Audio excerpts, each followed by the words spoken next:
Alors, il faut comprendre que, vous avez remarqué, il y a certaines choses, chacun d'entre nous, il y a certaines choses qu'on s'éloigne comme du feu. Il y a d'autres, vraiment d'autres choses, d'autres actions, d'autres choses, je ne vais pas dire des noms, vous savez très bien de quoi je parle. Eh bien, on n'arrive pas, ça fait partie de nous, on a du mal à s'en séparer. Mais qu'est-ce qui fait cette différence-là? Pourquoi il y a des choses que je comprends, c'est clair pour moi, je ne dois pas du tout m'en approcher, je ne dois pas le faire. Et d'autres choses, j'ai du mal, j'ai énormément de mal. Alors, il faut savoir que l'homme a été créé avec une nature à vouloir le plaisir. Dès son plus jeune âge, la première source de plaisir chez lui, c'est jouer. On voit, il est attiré par le plaisir de jouer. Et plus il grandit, et plus en fin de compte, eh ben, il va agrandir ses sources de plaisir. Alors c'est vrai qu'il y a deux types de plaisirs. Il y a les plaisirs qui sont un peu plus spirituels. Par exemple, la recherche de savoir, de sagesse, faire du chesed, c'est une motivation. Ouais, c'est un plaisir plutôt, c'est un plaisir de faire du chesed.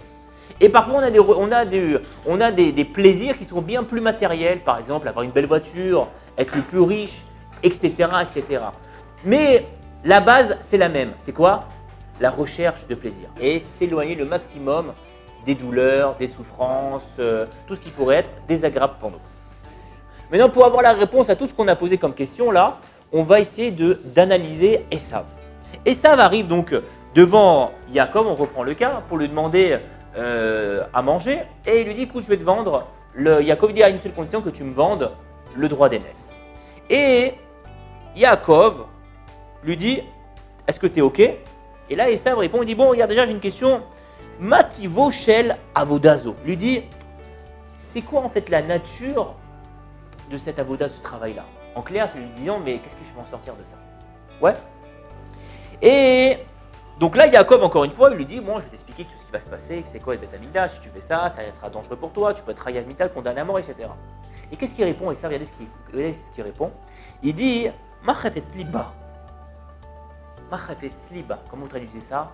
En quoi je vais tirer un bénéfice? Chafetz, c'est aussi le lachon de Chafetz, c'est désir. Et il explique qu'en fait, compte ici, c'est que il y a deux réactions. Première réaction, Yaakov lui dit, c'est quoi la nature? Et il dit, bah, c'est travailler dans le Beth Amikdash. Travailler dans le Beth Amikdash. Donc, premièrement, ici, on voit qu'on parle d'un Kohar Ratson qui est Pnimi. Ouais, c'est quoi Pnimi? C'est que tout ton travail, c'est quoi la nature? C'est que ta nature, c'est travailler dans le Beth Amikdash. Donc, ça veut dire que ton kiff, ton plaisir passera par travailler dans le Beth Amikdash. Donc là, en voyant que ces actions que je vais entreprendre, ça ne lui donne pas de plaisir parce qu'il aime la chasse, il aime les femmes, il aime tuer, il aime le meurtre. Donc ça, Esav, il n'est pas du tout motivé. Et deuxième point, il dit, Machafes liba, mais je ne comprends pas, qu'est-ce qui va en sortir de ça, là, de ce droit d'aînesse? J'en veux pas. Qu'est-ce qui va en sortir de ça? C'est le Kohar Haratson Chitsoni. C'est quoi? Donc c'est, on va dire, la volonté qui est extérieure. C'est quoi la volonté qui est extérieure? C'est les bénéfices que je vais en sortir de cette action-là. Et là, on apprend de Esav deux points particuliers, deux points importants. C'est que quand j'ai une action à entreprendre, pour être motivé, il y a deux paramètres à avoir. C'est le Kohar Haratson Pnimi, c'est-à-dire l'action que je vais entreprendre. Est-ce que je vais avoir du plaisir? Est-ce que ça va être fun? Et deuxième point, c'est le Kohar Haratson Chitsoni.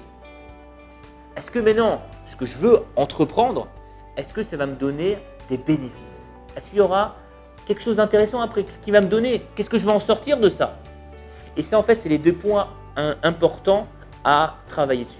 Chacun d'entre vous m'avait dit que vous avez un objectif à atteindre, quelque chose vraiment à réussir à mettre en place dans votre vie. Et vous avez du mal. Certains m'ont dit c'est de se réveiller le matin, l'autre c'est s'organiser dans la journée, l'autre c'est étudier la Gemara, un c'est par exemple mettre en place un projet, etc., etc. Il y a énormément de domaines et il peut y avoir énormément d'objectifs. Mais en fin de compte, il y aura toujours ces deux paramètres qui seront importants que vous devrez travailler. Premièrement, c'est ce qui est le Kohar Haratson Pnimi. Quand je vais entreprendre cet objectif-là, qu'est-ce qui peut me sortir comme plaisir? Est-ce que j'ai du plaisir dedans? Et deuxièmement, c'est le Kohar Haratson Chitsoni. C'est quoi? Quels sont les bénéfices? Quels sont les avantages que je vais avoir plus tard, après avoir réalisé cette action-là?